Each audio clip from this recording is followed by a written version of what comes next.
All right, good afternoon, everyone. Thank you all so much for being here. Good afternoon, good afternoon. Welcome or welcome back. As many of you have spent a good part of this weekend with us and with Julie already. Really great to be able to come together for one more workshop that promises to be a fascinating one. I am Rabbi Alex Matthews. I am the rabbi here at CAA, and I'm really happy to welcome you all into the building, whether this is your first time or your first time in a long time or your first time in just, under a day at this point. It is not Shabbat, and so technology is not prohibited. That being said, if you are in the room, please turn off your phones. If you want to snap a picture, you're welcome to snap a picture, but this is actually being recorded to YouTube, so don't feel like you need to take notes or take video or anything like that. That will be accessible to everyone, and I would really love to not have phones going off during the presentation. Actually, I should turn mine off before I lead by example, right? That's what you're supposed to do. So a couple other just admin type notes and announcements. The first is we would love any support of our Torah fund that you are willing to contribute. Our Torah fund is our earmarked funds both to maintain our Torahs in a state that is ritually usable, and also with the ultimate goal of securing at least one more kosher Torah for CAA. So CAA owns 7 Torahs. One of the things we've learned with Julie over the last couple days is the various states of repair and disrepair that they are in and what can be done about that. Only one of our Torahs is kind of ritually usable. I'm not going to get too deep into the weeds on like Jewish law, Jewish custom, but having at least 2 is really advantageous to a Jewish community, because there are Saturday mornings when you read from 2 totally different sections of the 5 books of Moses. And so not having to roll one scroll from Genesis to Deuteronomy can be incredibly advantageous. And it means a lot to our community, and especially to certain longstanding members of our community to be able to have 2 kosher scrolls. So if you're willing to support that work and that fund for CAA, we really appreciate it. There's a QR code and a website right next to me. I also, while we're talking about finances, want to make sure that I thank CJP, Combined Jewish Philanthropies, who gave us a community impact grant that allowed us to bring Julie in for the weekend and educate us and entertain us and all of the wonderful things she has done. So big thanks to CJP for their support in being able to put on this program. I am not going to give a full or lengthy introduction to Julie and her story. Those of you who were with us on Friday night heard her really remarkable journey to becoming the Soferet, the Hebrew scribe that she is. And she also did a great interview with Mary Jacobson. You can catch up on both of those things on YouTube. And I really encourage you to take the time to do so. The one point of Julie's biography that is very relevant to what we're doing here today that I will highlight is that she is the second woman in known Jewish history to have written an entire Torah scroll from beginning to end. And that is a really, really remarkable achievement and cannot be overstated. And I don't really have great words for just how impressive and valuable that is, other than like, for comparison's sake, I sometimes get viewed as like, I don't know, like an edgy rabbi or like a non-traditional rabbi. I'm probably like the 2 millionth male rabbi to come through the ranks of Jewish history. Like, I'm not breaking any barriers or really kind of like pulling tradition up to where I am in the way that Julie really has done tremendous work to be able to do. Julie and I first met in August when she was on her way back from a scholar in residence job in Maine. And she agreed to come here and check out our Torahs and talk about different possibilities. And this program has really been in the works since then. So we're talking about, about 3/4 of a year. Obviously, we started planning in August. Where we are here in April is a completely changed and different Jewish world that we could not have foreseen in any way. And for many of us, or speaking for me personally, as Shabbat ended yesterday evening and I turned my phone back on to news and communication with the outside world, to unfortunately learn that the world and the Jewish world have changed again in ways that we are not yet feeling what the full impact or repercussions are with the attacks from Iran directly onto Israel, and we may not understand those impacts and repercussions for weeks or months to come. I think it would have been really easy, speaking for myself, to stay home this afternoon and scroll through news and do as much in-depth reading as I could and not take my eyes or my brain out of that space. But one of the things that I have learned really significantly about Jewish tradition in the last 7 or 8 months, or six plus months, is the need to hold two different realities at once. And that means knowing that my heart and part of my heart and my head are on the other side of the world, and the other part of my, and not actually only on the other side of the world, but also learning just before Shabbat that the historic synagogue in Portsmouth was vandalized last week. So we're talking right up the street and the other side of the world. And my whole heart and my whole head are here in this room and here this weekend learning about the richness of our culture and our tradition and the ways in which that is being enlivened in new ways that would not have been foreseeable or even possible. Even, I think, 20 years ago, I don't know if you would have been able to do what you now do, Julie. 10 years ago, I don't know if CAA would have been ready to accept you into that. And so, all along, something that I've learned in the last 6 months, and what this feels really emblematic of for me, is the importance not just of defending my existence or our existence, but also really celebrating what's wonderful about Jewish culture and Jewish tradition, and doing our best to bring others into that circle and widen that circle, and to increase understanding and to increase familiarity with the joy and beauty that can be found there. And that's something that has been unpacked for me really deeply over the last couple days that you've been here. And so, if either of us trails off in the middle of a sentence at some point, I think the room will understand why. But I am just deeply, deeply appreciative to have you here as a scholar and a teacher, and hopefully now a friend whose work and dedication is honoring and preserving Jewish tradition while also really actively pulling them forward into the 21st century. So thank you for that. And with no further ado, I welcome Julie Seltzer up to the front here.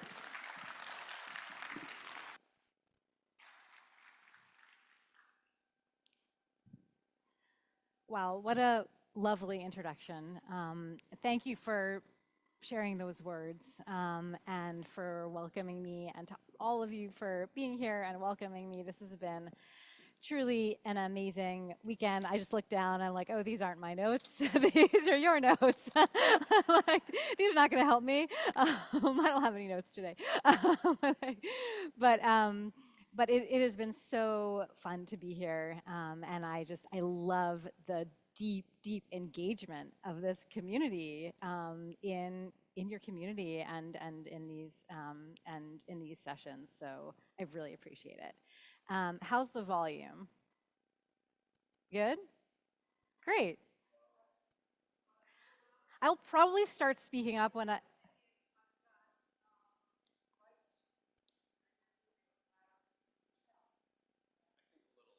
A little louder? Okay, great.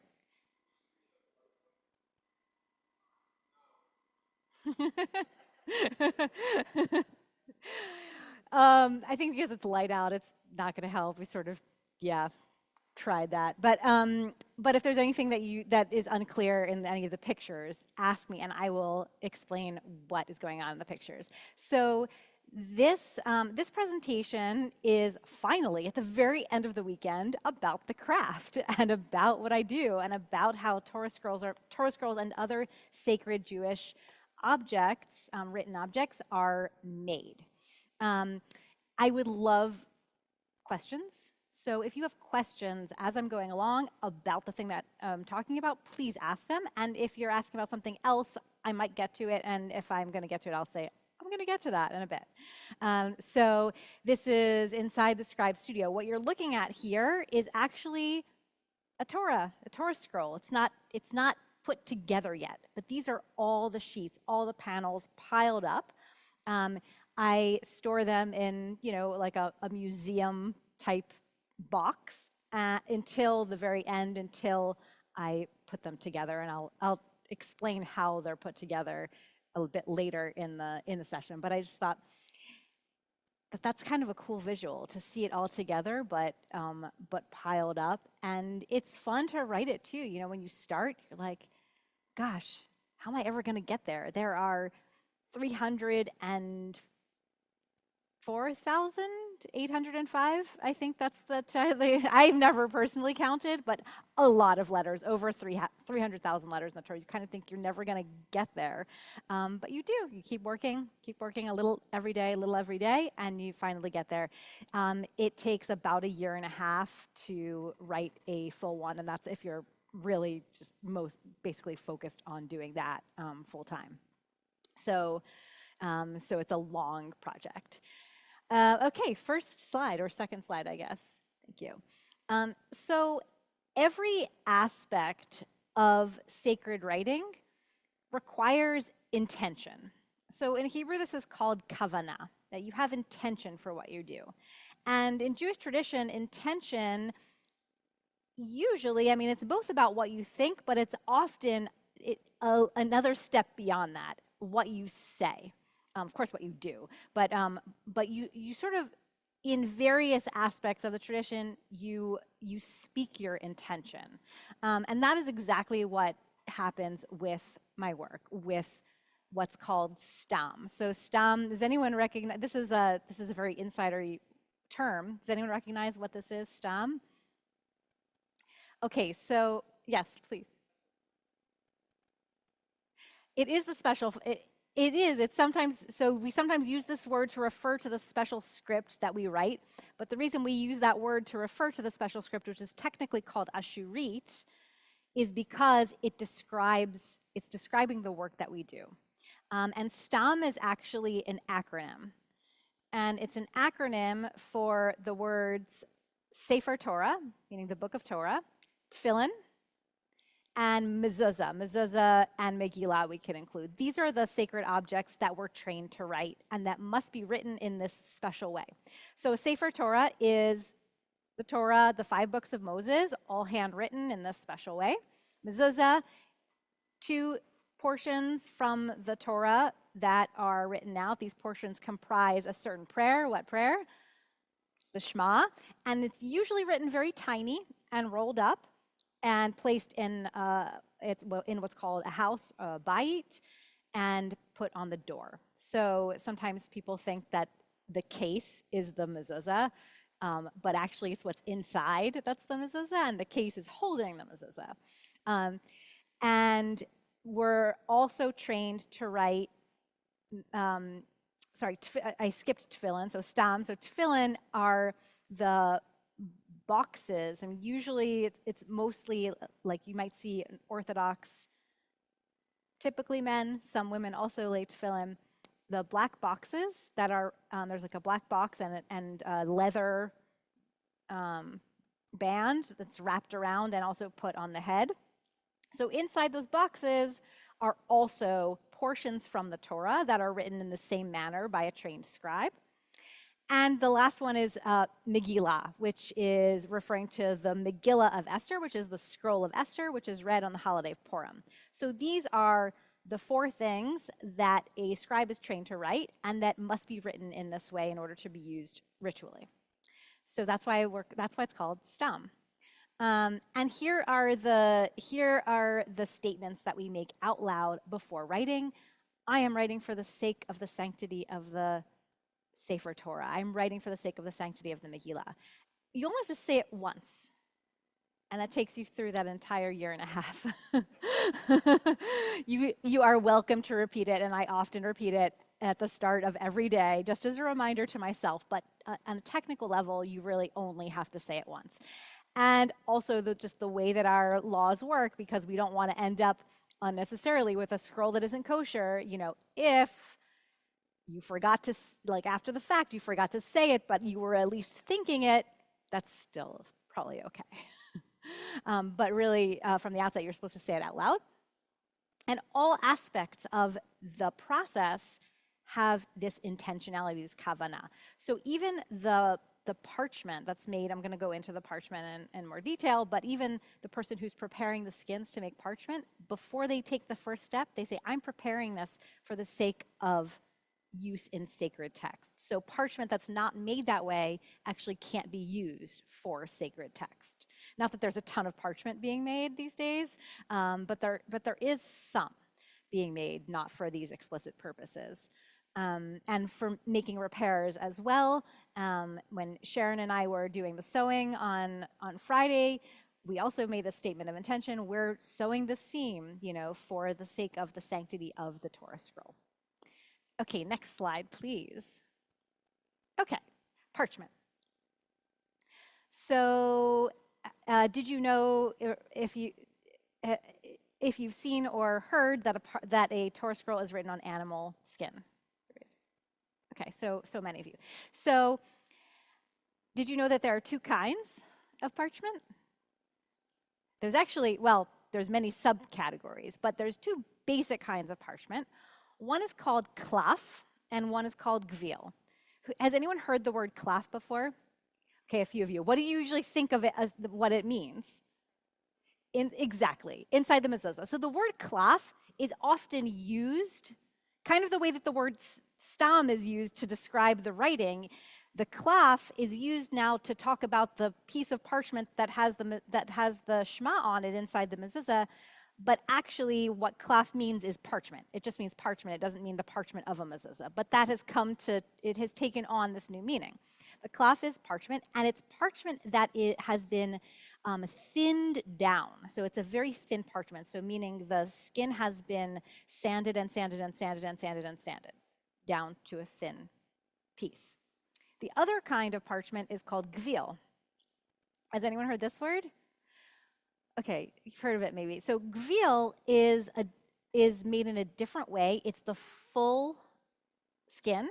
It's like it looks more like leather, and you'll see it often in scrolls that come from North Africa. So those scrolls, they're very beautiful. They tend to take on this like orangey brown color. Just because of the processing, and it's thicker. It's often from, I'm not going to say what animal, because I'm going to have you all guess what animal. So all the parchment is made from kosher animal skin. So these are sort of 4 main kosher animals, and I thought we could generate them together. You already said the one I thought no one was going to guess. Okay, first I'm going to do the ones that people usually know. I heard sheep, goat. Great. Okay, y'all are saying all the unusual ones. This is amazing. I love this. Okay, so goat, yes, kosher animal, and historically, Torah scrolls and other sacred writings have been written on goat skin. Yes, and I'm going to say one more thing about goat after we get the full list. Okay, goat. Sheep, excellent. Cow, that's the one I thought everyone would say first. Because there's most Torah scrolls today are written on cow skin just because there are a lot of cows. And the fourth one I heard over here, deer, thank you. Usually people don't think of deer because deer, people sometimes don't even realize deer is a kosher animal because deer is often hunted, making it not kosher for food because even though it's a kosher species, it has to be slaughtered in a certain ritual way in order for it to be kosher as food. But here's the catch. It does not have to be slaughtered in a certain way for it to be used in sacred writings. In fact, you're not permitted to kill an animal explicitly to use its skin in sacred writings. It has to already be dead of its own accord. Unfortunately, not many cows die of their own accord these days, but it can also have been slaughtered for food. It can have also been hit by a car, for example. I joke about roadkill tefillin, and it used to be a joke until now there actually is someone in Colorado who's doing this and making parchment out of roadkill. And so that's an interesting distinction. So it can have died in any manner. So it can be from animals that were killed for food, but not necessarily killed in the Jewish tradition of shechting, of slaughtering. So there's a whole process for how to make the parchment. I don't make my own parchment. I live in a small house and I have neighbors and it would be extremely smelly. But basically you clean the skins, you soak it in lime, you scrape it down, you hang it to dry, and then you put it on the stretcher and then you sand it, and there's final sanding, like lots of sanding processes. You'll see the color of the animal on the parchment. So if you see, a brown spot, people say, "Oh, this part looks darker. Is that okay?" Like that was the cow, that was the spot on the cow. And sometimes the main color will be sort of a browner color, a darker color. Some of the color gets less intense through the processing, but it's still there. And the other thing I was going to say about goat is, I'll take your question right after this goat thing. How do you think you can tell that Torah has been written on goat skin? Say it louder. Oh, I thought you said it. Well, yeah, that's part of it. But yes, but the cow's skin can be, it's cut anyway, so you can't necessarily know. It's a little different texture, but unless you're an expert, you wouldn't know. You would not need to be an expert to recognize. Yeah. Smell. Yep. Even once it's been processed, it still smells supremely goaty. Yes. Next slide, please. No one mentioned a giraffe. Oh, you did? I didn't hear you.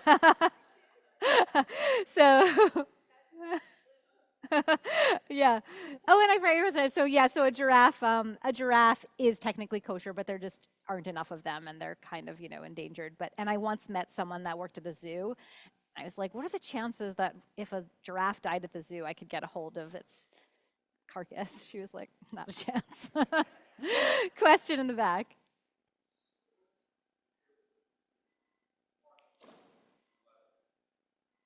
It has to do with the processing. So I'm not super familiar with leather making, but I know that it involves tanning, and parchment does not involve tanning. I don't know if there are other differences, but it's a very similar process. Are you familiar with tanning, with making leather? Okay, yeah. Smelly. Yeah, I mean, right. Both are going to be smelly because they're both using animal skin. By the way, that the top of a drum is also made from animal skin. Yeah.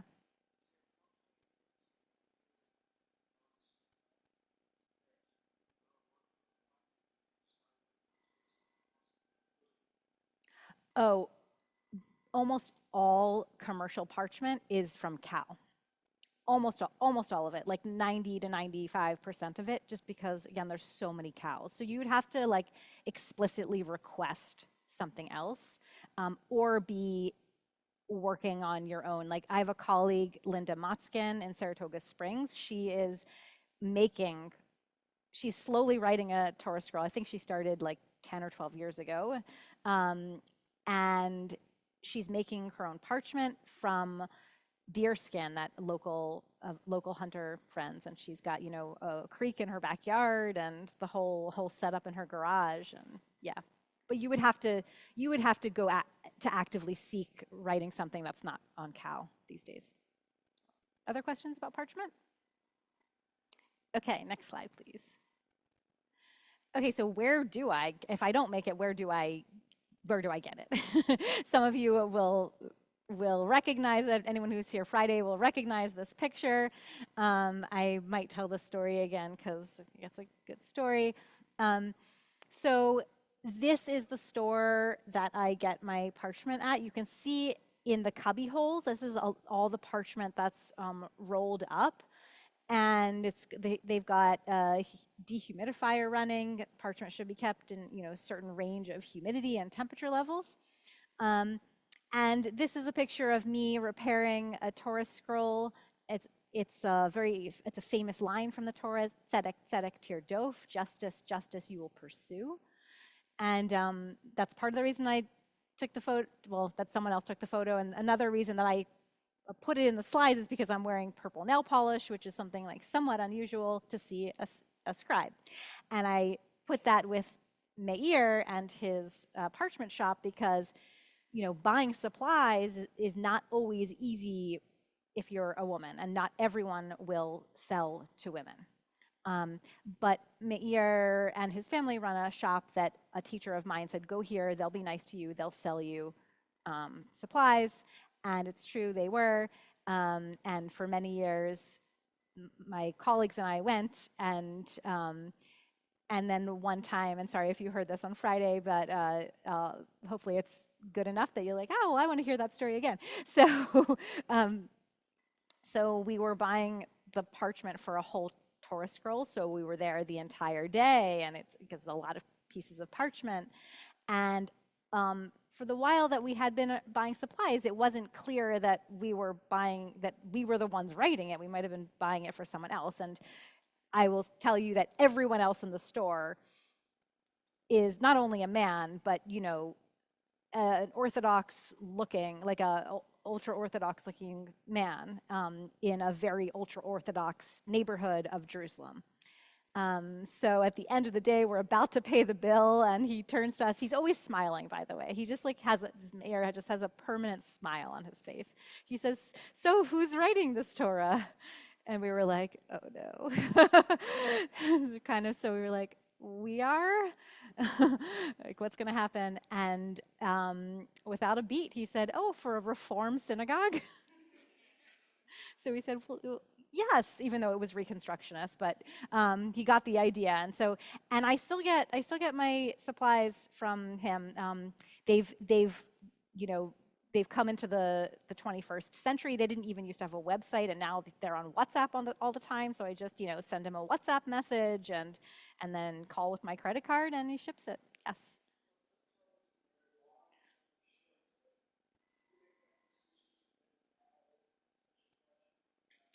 So yeah, so the question is about, I'm just going to repeat the question for, so if anyone watches the recording, they'll be able to hear the question. This is about the different sizes of Torah scrolls and who decides. So most typically, Torah scrolls are commissioned ahead of time because unless you have the money to live on for a year and a half, someone commissions you and then they pay as you go. So whoever is commissioning, they're going to decide the size. These days, most people, for good reason, want kind of a middle of the road size, not too small so that's hard to read, not too big so that it's not hard to lift. So that's kind of like the happy medium.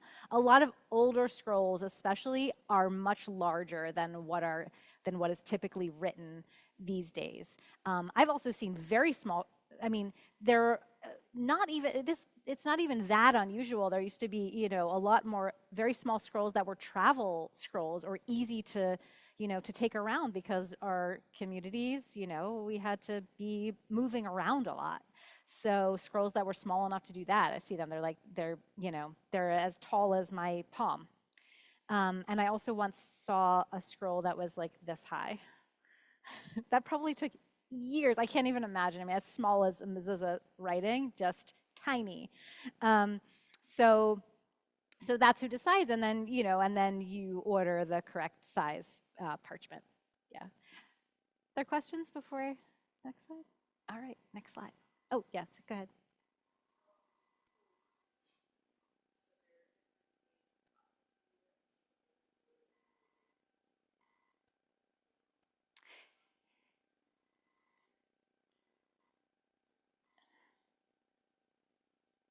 Okay, so this is a question about the particular manner of processing parchment that, and a practice that used to be common that now is no longer done, which is that parchment was very often coated on the back and sometimes the front with a lime solution, and it was thought to protect the parchment. These days, it's not done because there are other sort of negative impacts from the coating. And also some people, if it's on the front, don't even consider that kosher, but sort of grandfathered in if it has it on the front. So it's not done anymore, but that also makes it heavier, makes the scroll heavier, the coating. So those big scrolls, whew. Okay, next slide, please.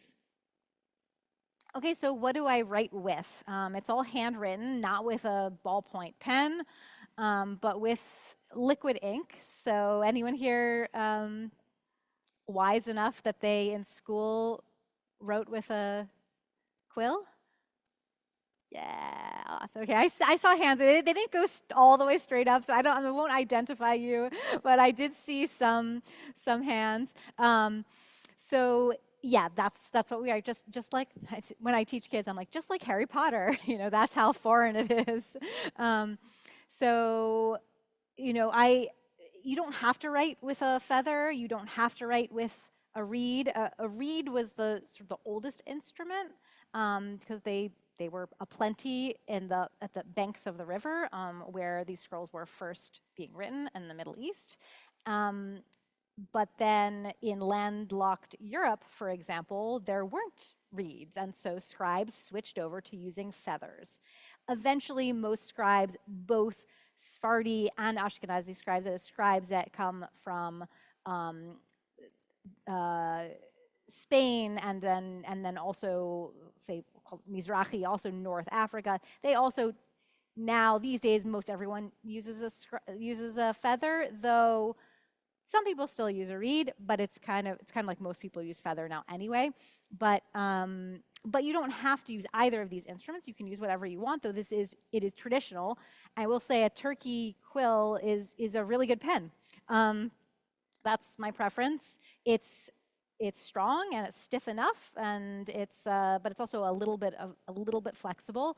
Of course, a feather does not come made to be a pen, so you need to cut it, and you do make an ink channel, like a slit down the center, and then you carve the sides, and then you do sort of a final cut. We do it on a slight angle, and also usually with a little bit of a step. So the pen, if you look at it closely, will sort of does anyone here do calligraphy? Okay, so you might know a little what I'm talking about. Like, okay, so that it'll have I'm exaggerating here, that it'll have a little step. And the way you make the step is you press the feather down a little bit so that once it has the slit, it splits a little, and then you cut it when it's split so that it makes a step. And it gives it a nice shape for the writing. But it was very hard for me to learn how to cut a quill. No one does it the same. Everyone that teaches you has a different method, so you kind of have to just figure out your own method that makes a pen that you like, because some people like to have more flow and some people like to have more control. So that's the balance, somewhere between the ink flow and the control. Questions about the feather or the writing instrument? I'm going to get to the ink, yes.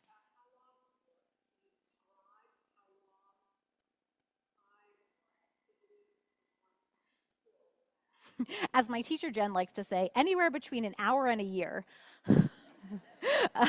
So it sort of depends, like how well you've cut it, how you store it. The biggest problem, so one of the things is that you're cutting it, when you sharpen it, you have to sharpen it like I sharpen every 10 lines or so. snibble a little more off. And every time you snibble, you're in danger of kind of messing it up. But if you don't mess it up, even so, eventually you're going to get to the part where it's not a good feather anymore, but that's going to take a very long time. Usually what happens is it warps because it dries out and it starts to like split too much, you know, so that kind of thing happens. So you can store it, some people store it like they'll have a water jar and they'll hang the feather kind of like above the jar so it's getting a little moisture, but it's not, if it was sitting in water, then it's going to get soggy and it won't work, but it needs a little. And I also, I don't usually hang it above water. I store it in, you know, those little plastic tubes that are used at the end of the flower, like a flower stem tube. So I stick it in a flower stem tube and that kind of protects it from the elements. So, next, oh yeah, please. Oh, the middle picture. Yes. So the middle picture are the various blades that I use to cut the feather. So I use a straight razor blade. I use the big Japanese knife. Do we call it a Japanese? Do we call it a Japanese knife, or is that a translation of the Hebrew? What is it? Box cutter. It's translation. A box cutter. Okay. And that's like the big initial cut. And then I use a number 11. These are surgical blades. Are any surgeons here? Okay, sometimes there'll be a surgeon and be like, I know what a number 11 is. So, okay, so yeah, you know what a number 11 is. So I use a number 11 to cut the sides. By the way, I use a number 15 to scrape mistakes, like scrape ink off. Okay, next. Okay, so what about the ink? There's no set ingredients for the ink, but it has to be kosher. Can't have like squid ink or octopus ink in it because those animals are not kosher. But it can be different types of ink. Most common is gall ink. So this is made from gall nuts and what are in part, I mean, and among other ingredients. What is a gall nut? They're formed on certain trees when wasps lay eggs on those trees, like you've heard of a gall oak? So wasps lay their eggs and the tree kind of has a reaction to this and forms these balls. And then inside, that's the larva, the baby wasp. And then once it becomes an adult wasp, it pokes a hole and flies away. And then you take these, what are called gall nuts, and crush it all up into a powder. And that is one of the main ingredients in Torah ink. Don't worry, it does not have any wasp in it anymore. The wasp flew away. This is just part of the tree that was in response to the wasp being there. So it's a little random. I'm kind of like, who discovered this? Who figured this out? But yeah, it basically forms a black. It forms like a very permanent black ink in combination with the other ingredients, iron sulfate. Yeah.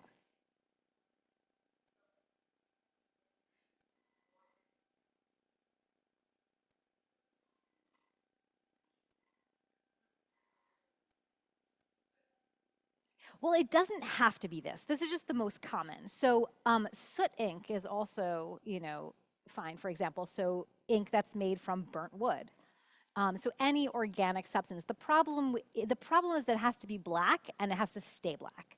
So that's the chemistry that we're operating with. So, if you go to the art store and get just sort of random black ink, typically it's not going to stay black over the years. It's going to turn sort of rusty color. And that's not okay. So, yeah. Other questions about the ink? All right, next, please.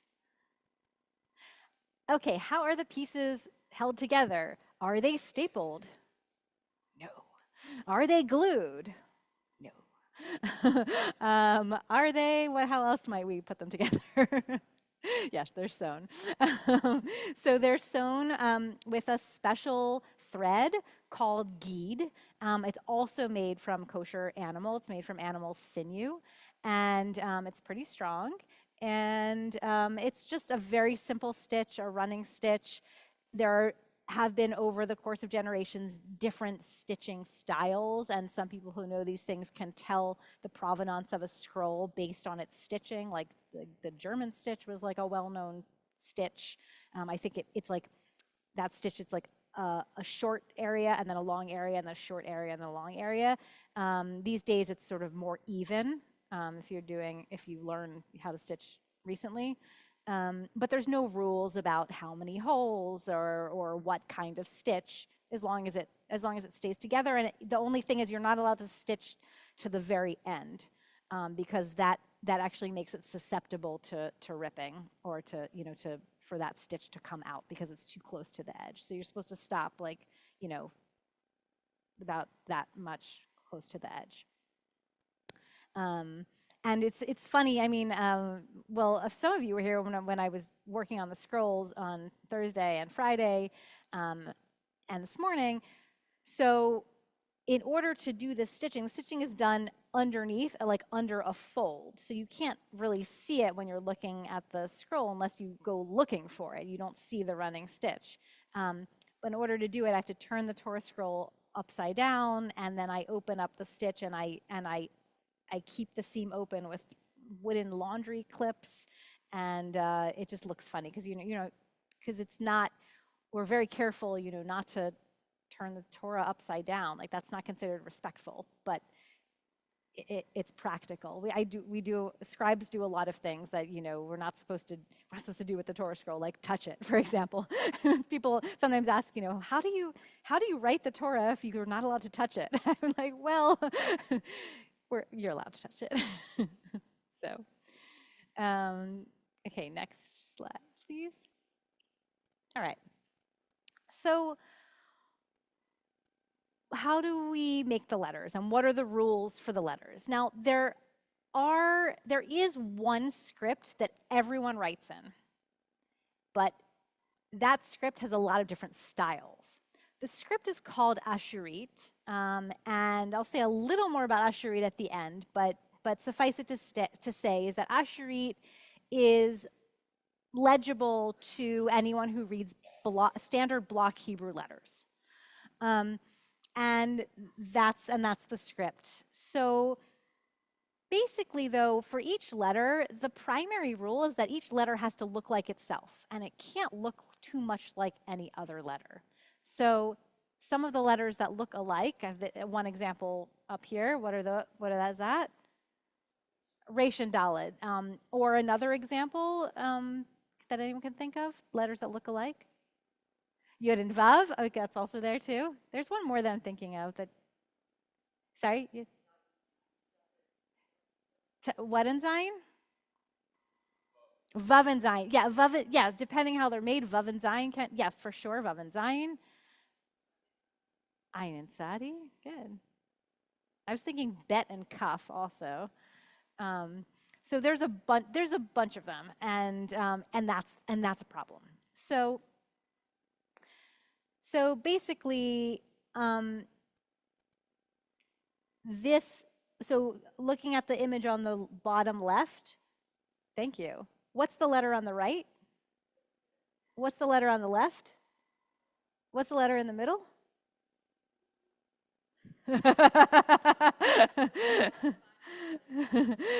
So it's meant to represent the in-between place between the Yud and the Vav. Basically, essentially what you're not supposed to do. And the reason you're not supposed to do this is because you can't tell, is it a Vav or is it a Yud? And so interestingly, there's a rule about what to do if you run into a letter such as this. Let's say you're reading the Torah, and you're reading your portion. If you see a mistake, that's clear. You're not allowed to read. You put it away. You can't read from it because it's a mistake. But let's say you see this middle thing, and it's in between, and you're like, and let's say, I don't know, it's supposed to be a Vav. You're like, I don't know if it's long enough for a Vav. It might be too close to a Yud. It's really borderline. So what do you think you do in that case? Who do you think you ask, or how do you deal with it? Oh, it's up there. I always forget that I have that, the entire thing is right there. And I'm like, oh, you're all so smart. No. um, so you actually, yes. So this is a real thing. And I've seen it happen in the middle of a Torah service. You call up a kid, an average kid. As I said before, like you don't usually say, average kid, because no parent's going to be like, here, take my average kid. But sort of, no, not the top. It doesn't have to be an expert kid, but it has to be someone who reads. So someone in the middle. They can't have reached B'nai Mitzvah age, and you call them up and you cover the letter that precedes it, so they can't read from context. And you say, what letter is this? If they say it's a vav, it's a vav. If they say it's a yud, you got to fix the Torah scroll. So you go according to whatever they say. So basically, you're not supposed to do this because it can potentially be made pasul, meaning it can be made not kosher by a child's reading. That's why the child is deciding, because it's in this in-between place.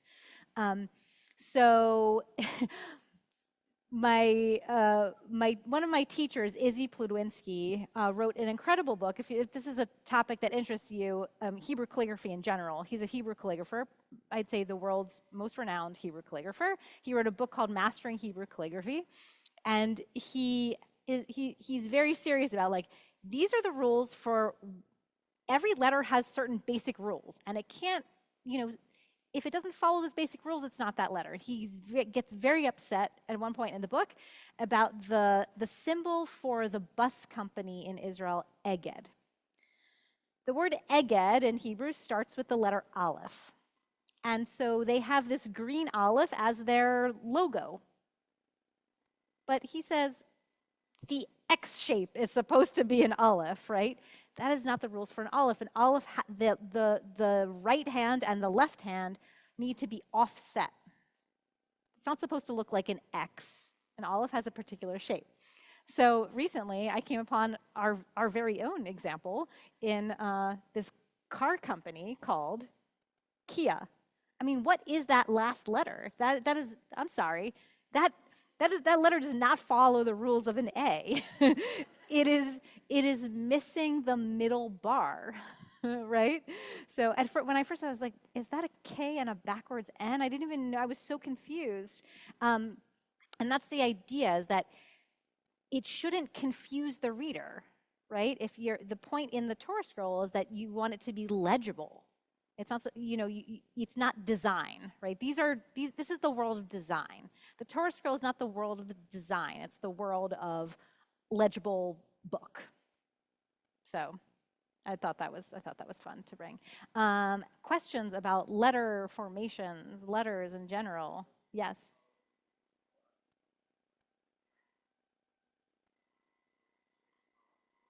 Whose? Izzy's?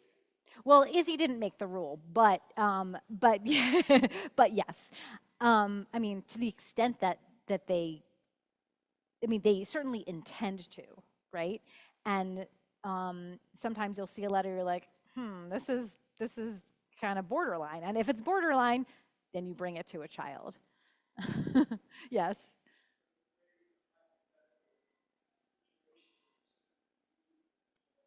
Mm-hmm.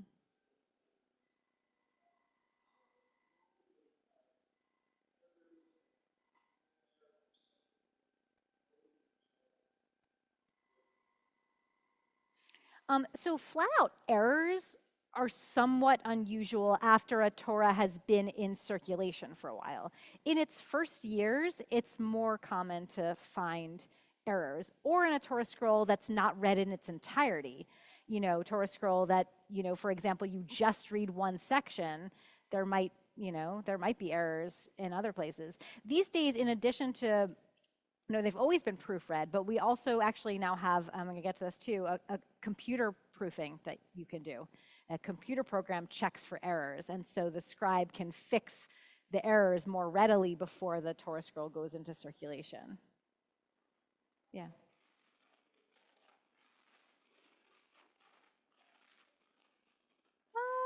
How often do I get a call? Probably like, I don't know, once a year, something like that. Not very often. Yeah, maybe twice a year. Yes.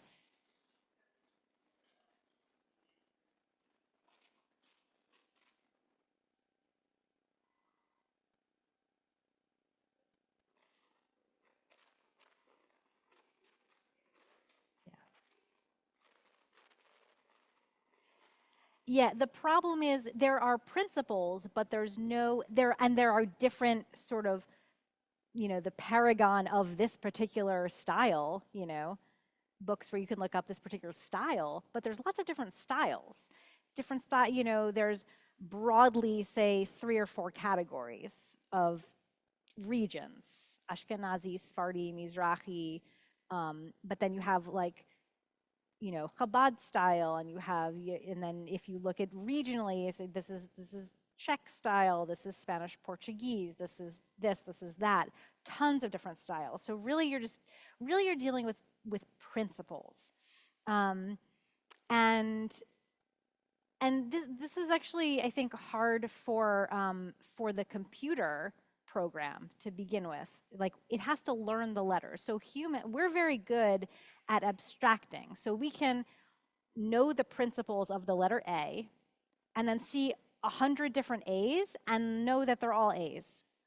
But apparently, I'm sure they've gotten better, but I think this was a challenge for artificial intelligence, to be able to recognize then all possible examples of an A. So you sort of have to train the program to say this is their version of an aleph. Like, this is how they make an aleph, and then it learns, and then they can say, okay, this is an aleph, this is an aleph, this is an aleph. But there's no, like, this is the letter.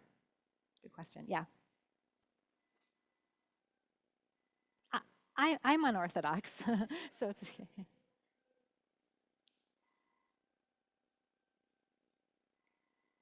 In Hebrew script. Okay, so no, because there's the halacha says that scrolls must be written in this script called Asherit, and script is not that. But script, interestingly enough, script is closer to ancient Hebrew. So we're going to take a look at what those scripts look like at the end. I mean, that's a whole class in and of itself, but I'll say a few words at the end about it. Yes. Mm-hmm.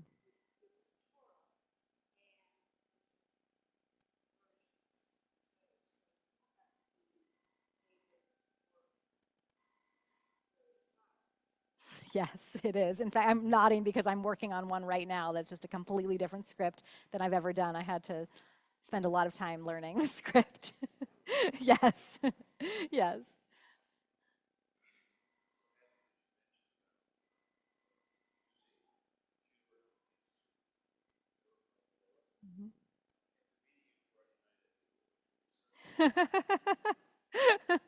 Tell us what you find. Thank you.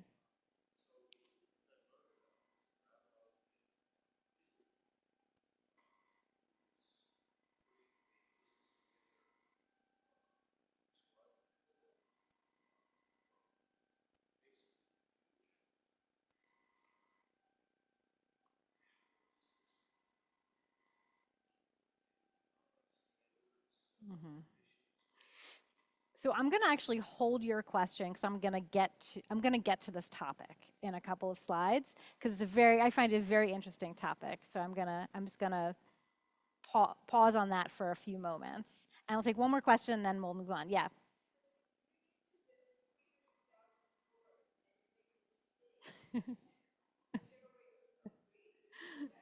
Are mistakes next? Oh, okay. You can't also say. I was asking, is the slide on mistakes next? The next slide, but Rabbi Alex also can't see what's next, but it's not. Okay, I'm also going to get to mistakes, so let's move on. Okay, I'm gonna mostly skip this, but I talked about it for anyone who was here yesterday morning. I talked all about the crowns. The crowns are found on certain letters, these little decorative lines, but there are no vowel signs and there are no trope signs in the Torah scroll because that's not how Hebrew was originally written. It's still not mostly how it's written, except if you're kind of learning how to read. Do they have vowel signs that indicate how you would pronounce it? Next slide, please. Okay, so how do I know what to write? So this is sort of leading up to mistakes, right? Like, how do I have the Torah memorized? No. Even if I did have the Torah memorized, which would be quite a feat in and of itself, I would not be permitted to write anything from memory. So you actually have to copy from an extant scroll. And it used to be you had like an actual Torah scroll right next to you and you copied from one Torah scroll to the next. These days, because of advances in technology, we have scanned copies of handwritten Torah scrolls, and with added special notation for the scribe that helps us out a little bit. So I took a picture of, well, it's no longer this week's Torah portion, but the Torah portion that we read yesterday for the weekend that I was here, Tazria, and just to show you what it looks like. So first of all, on the right, that's the number of, that's the column number, 22, 23, 24, 25, 26. The standard is 42 lines per column. That's sort of the standard layout that is done today. And on the left, these letters, they're pretty small, but yeah, those. So if you know Hebrew, Chet Zayin, Chet Gimel, Chet Gimel, Chet Gimel, Chet Hey, Shin Tav, let's get a Yud, Chet Bet, Shin Tav, Yud Bet. What are these?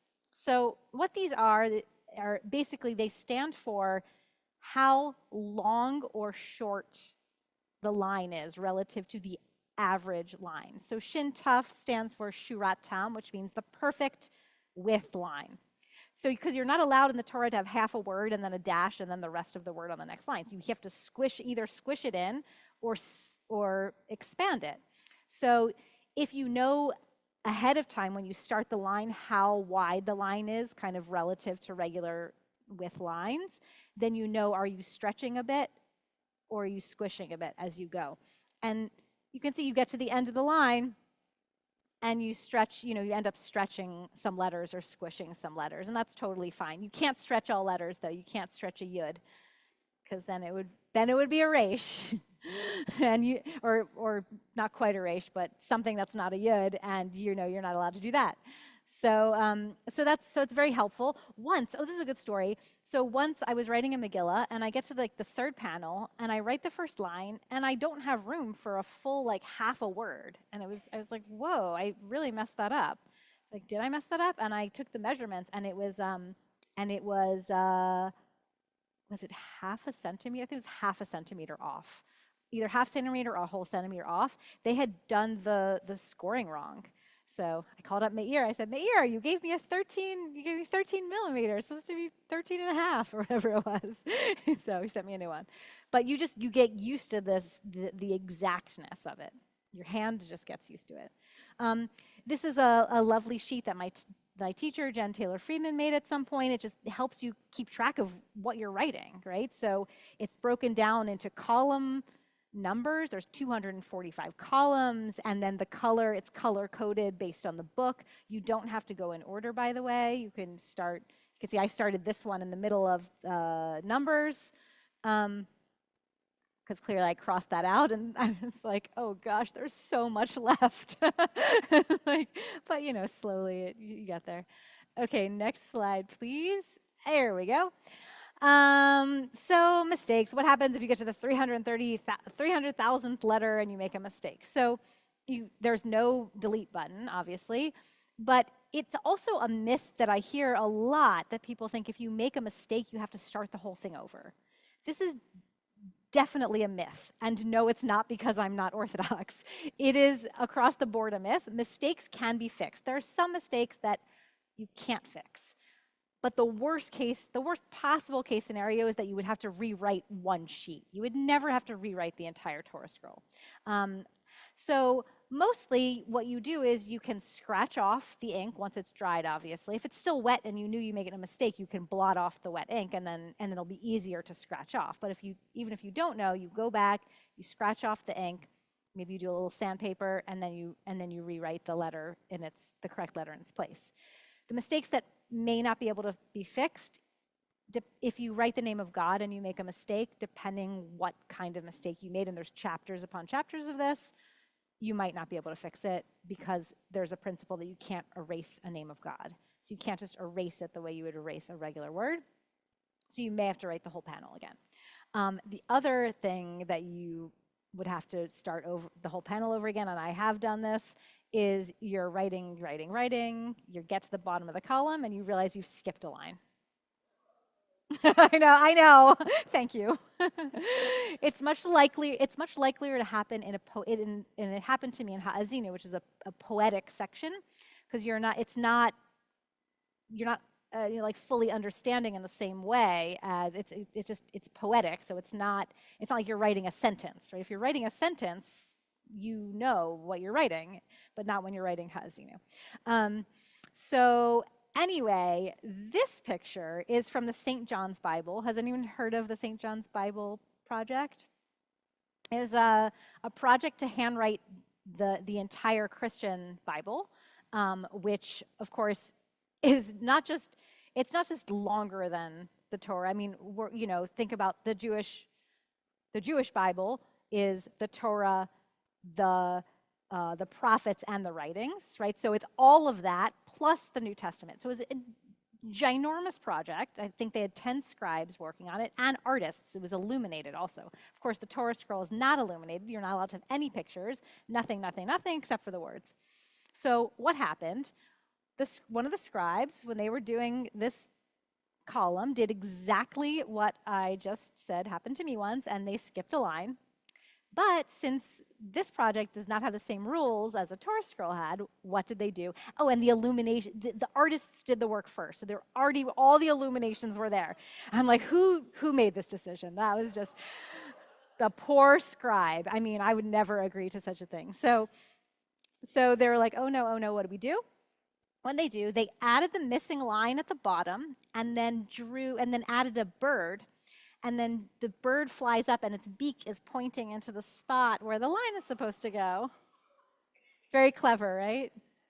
Unfortunately, cannot be done with the Torah scroll. Okay, next slide, please. This is just, I thought you would like to see the visual of the computer report that checks your work. It's too good. It catches too many things, maybe because of the images are not clear enough, but it's constantly saying, it looks like these letters are touching. It looks like these letters are touching, and they're not usually touching. They just look like they're touching on the, but it catches lots of mistakes. So this is sort of common types of errors. I'm not going to read all of them out loud, but you can probably guess what they are. Letters that sound alike, letters that look alike,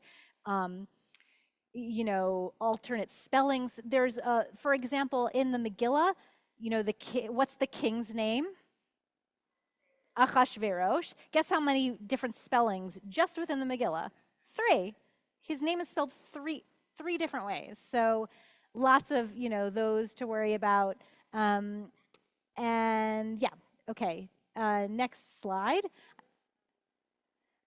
Malen chaser is referring to, it literally means full and filled or lacking, and it refers to words that sometimes will have a vav that function as the vowel, and sometimes it's written without the vav that functions as the vowel, because the letter vav, it can sound like v, but it can also sound like o or u, and sometimes the word will have that. Like in modern Hebrew, typically you always have the vav, but in biblical Hebrew, you typically didn't have the vav, and then sort of over time, you sometimes more had the vav to indicate that there was supposed to be an o sound or an u sound.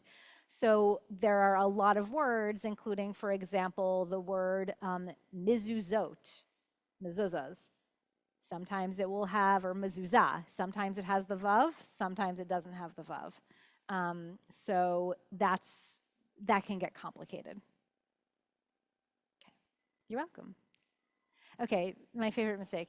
So yes, you see where this is going.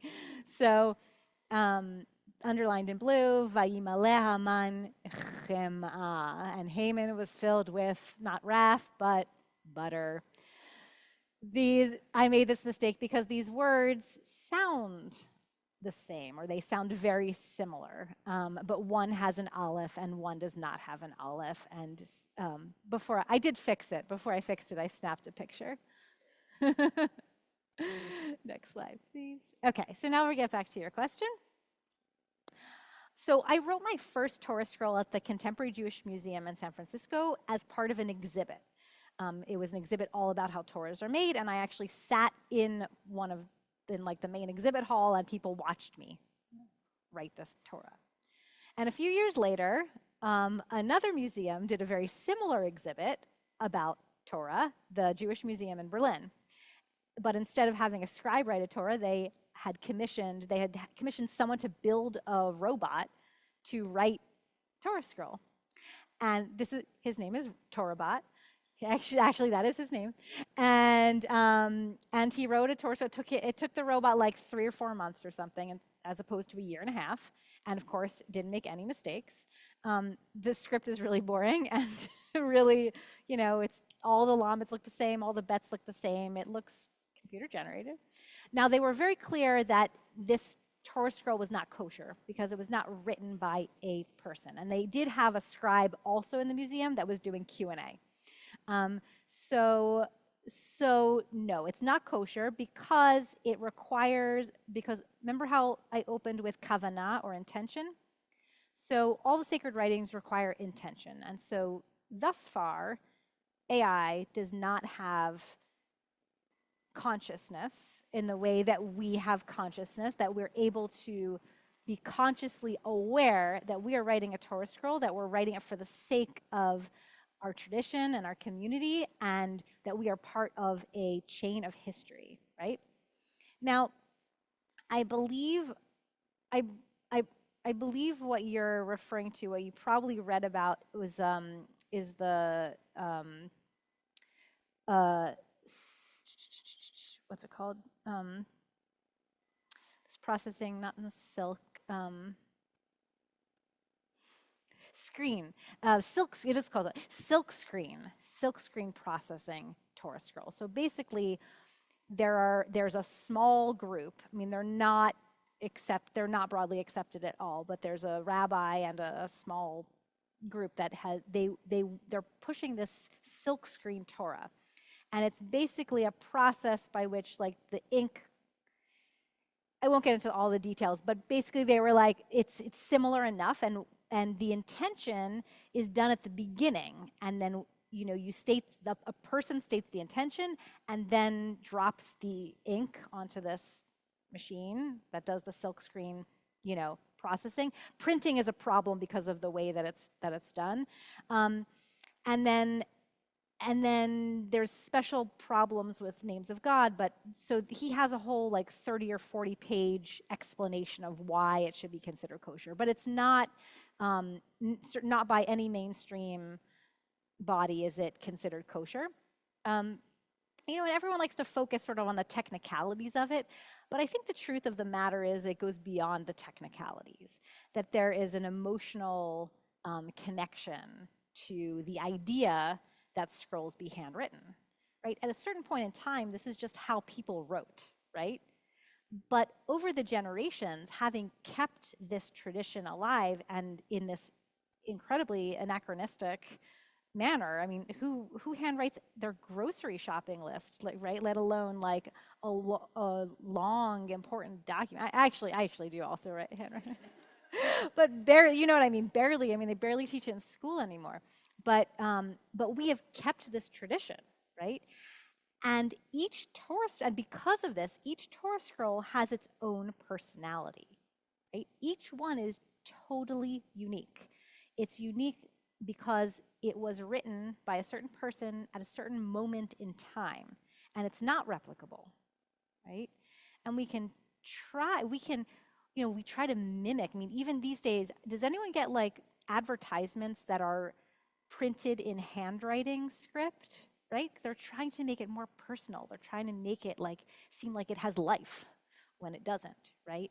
But the Torah scrolls, like they have life to them in a way that they wouldn't if they weren't handwritten. So I think that is the core, not any sort of technicalities of of intention around writing God's name, or I mean it is that also, and that sort of allows us to keep the tradition protected in that way. But I think that at the core of it, it's about its uniqueness and our relationship to it, and how we value it in a different way than we would if it was mechanically printed. Yeah. Is each Torah scroll written by one scribe? Not necessarily. Usually, yes, because of aesthetics, but it's not a rule. And certainly, if I'm writing a replacement panel, there you have already two scribes. Sometimes, like in your congregation, you will have parts of two Torah scrolls that were spliced together. Because the first section of one wasn't kosher and the second section of the other wasn't kosher, and so they took, put them together and made a new single kosher Torah scroll.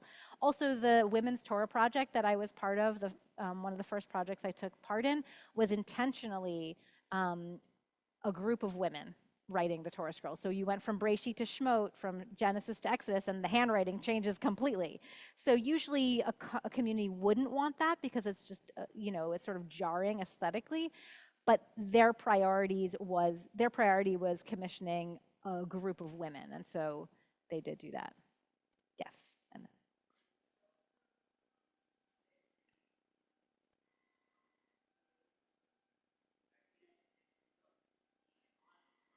no.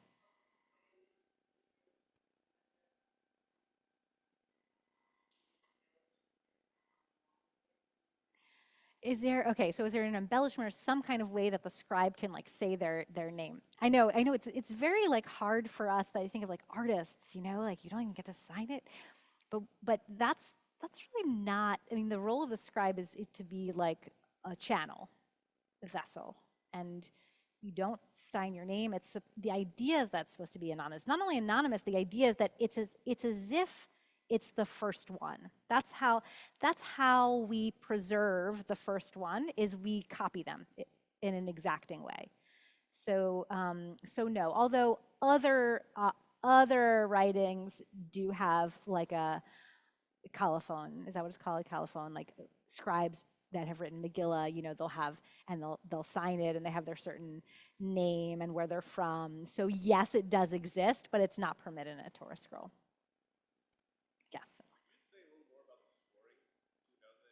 Yeah. So what the scoring is, there are lines in the Torah scroll. You might not notice them even if you've been up close because they don't jump out at you once there's words there. But if you look in between the columns, you can see them quite easily. It's an awl, so a metal object that makes it doesn't do it on its own, but a person holds an awl and makes lines. It's done by hand, actually.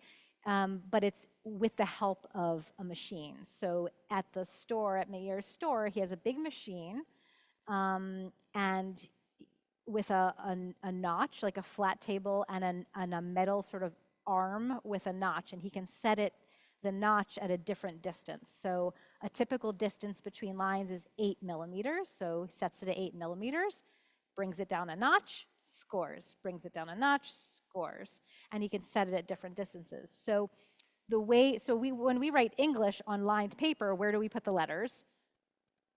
On the line. So in Hebrew, it's the opposite. We hang the letters from the line, from the top, and they go halfway down. But yeah, so each letter, so a typical size is 8 millimeters between lines. So a typical letter size is that's halfway, 4 millimeters. And that means that the nib width is about 1.25 millimeters wide, approximately. Next. Okay, so this is the penultimate slide. These are some pictures of the scripts. And I know we're almost out of time, so I think we're good. So I won't go into too much detail, but this is sort of its own class all on its own. At the bottom on the left and the right, you see sort of two standard Torah scripts. This is Asherit, Ashkenazi, Beit Yosef style, which is sort of the most classic style. And that's Asherit Sephardi. So you can see the Sephardi style is rounder, right? A lot of this had to do with the original instruments that were used, a reed versus a feather. That's how kind of different scripts developed in part. But But here we have some older scripts as well. So I'm going to tell a little story. Asherit, weirdly, is not actually a Hebrew script exactly. It's a Aramaic script. So originally, Hebrew was more like hieroglyphics, pictographic, and each letter represented an object. So, for example, the Aleph up at the top, and the reason there are two examples is because it's not like we have, a notebook with this is what ancient Hebrew looked like, and here's the entire alphabet. These are all just samples that were found on shards of pottery or whatever. So sometimes they looked like this, and sometimes they look like that, and there's a couple of examples. So what does that look like to you? And it's a little small, but oh, what? Horns, yeah, exactly, on an animal, right? Animal's head. So it's meant to be an ox, and that's what Aleph means. It means ox, so it represented an animal. Over time, it got more abstracted. Of course, it stopped at a certain point. It stopped representing an object and it started representing a sound, right? Totally divorced from any meaning. And you can see, look at the Phoenician is very similar. I just put Phoenician there because it's very similar to an early Hebrew, but it's already fully abstracted into sounds. And you see how it's rotated to the left, but it's still, you can still kind of see the horns, right? Or you can see that maybe it came from there. By the way, rotate it 90 degrees to the right. What do you get? An A, exactly. So the Phoenicians, of course, gave the script to the Greeks, and our alphabet is descended from that. I mean, all Western alphabets are that, originally it's coming from these more ancient Hebrew scripts. So another example is, what's this look like? An I. Now this is an ancient ayin, the letter ayin, right? Does anyone know what the word ayin means? I, right? That's why it means I, because it was originally a symbol for an I. We could do that with all of the letters. Yeah, that's the more abstracted version of the ayin. So that's about the letters. Again, I do a whole class on this, maybe next time. Last questions before I wrap up? Yes.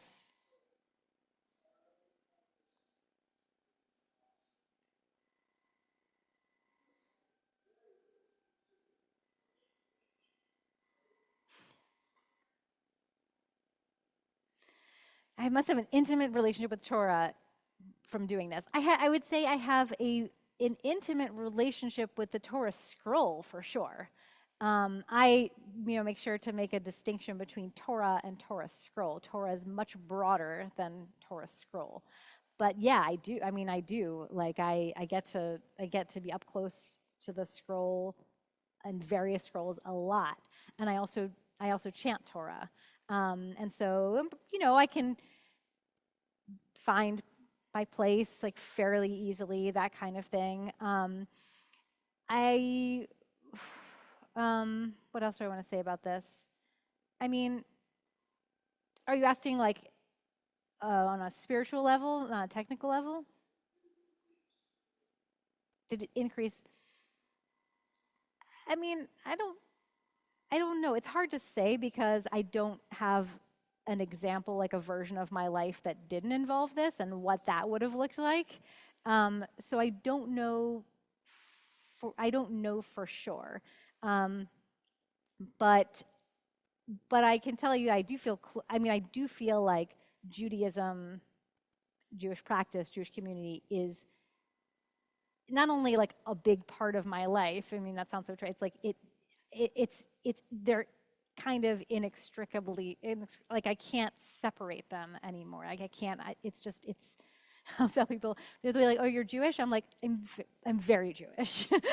Like, not to say like, "Oh, someone is more Jewish than others." Just my involvement is so pervasive that it it's so much, it is my life. Like it's, meaning it's not separate from me. So I guess in that sense, probably, I'm sure, yes. If I had gone down a different path, I might not have that kind of intensity of connection to it. Just sort of the way my brain thinks, I see so many things through the lens of Jewish tradition or or Hebrew language, even, that it's hard to separate it out.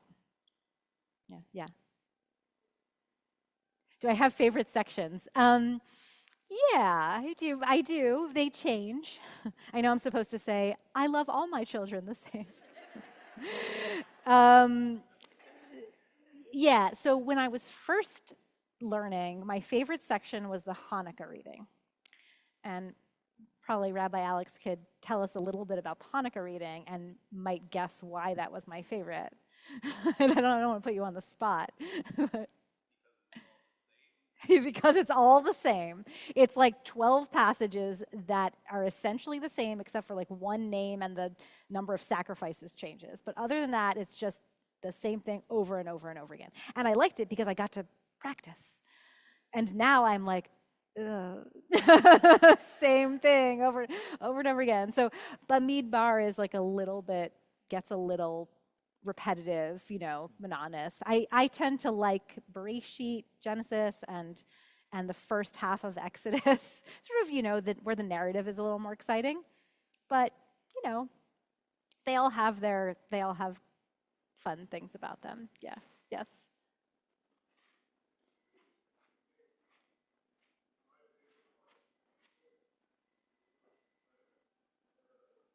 Yeah.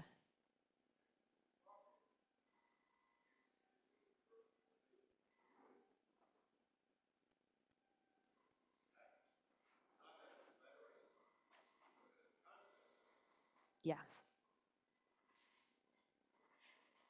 Yeah. I mean, I do write one letter at a time just because technically that's how it works. But in my brain, I write words and phrases at a time. And that's how I actually, you have to say every letter out loud or every word out loud, but I don't say them as letters, I say them as words. So I'll say, I don't know, what's a, what's a, what's a phrase from the Hanukkah reading? Shnei kvasim b'nei shana. So I'll say shnei kvasim, shnei kvasim, and then b'nei shana tmimim, and then I'll write that out as phrases. But I do, you have to say them. It helps prevent errors. You have to say them everything out loud before writing. So yeah. And any last questions?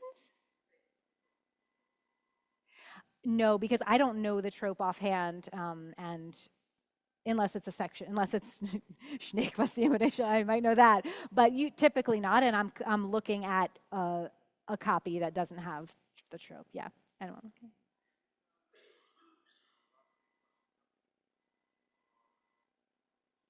I I don't know how many people roughly are writing Torahs, but it's not that many. I mean, there are more scribes. Probably most scribes live in Israel, and then second would be the U.S. But there aren't even men, even Orthodox men. There aren't a ton. There aren't a ton. But I don't know exactly how many. Yeah. So speaking of, the last slide is, this is our growing community. This is only 5 of us. I mean, I'm not even in that picture, but we are growing. The women scribes and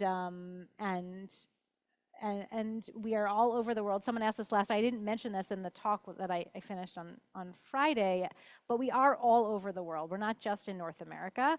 US, Canada, Israel, Brazil, New Zealand, France. I think that's all, but it's pretty international. And slowly more and more are learning. So we'll see where things go. I think things are headed in a very positive direction because there are definitely way more women and non-binary folks and folks from all backgrounds learning this craft, and more excited about like practicing Judaism in a really, in like a crafty way. So learning how to tie tzitzit and how to make parchment and how to learning the scribal arts, and people are really like getting back into this. So, I find it inspiring. And that is the end of my presentation. Thank you very much.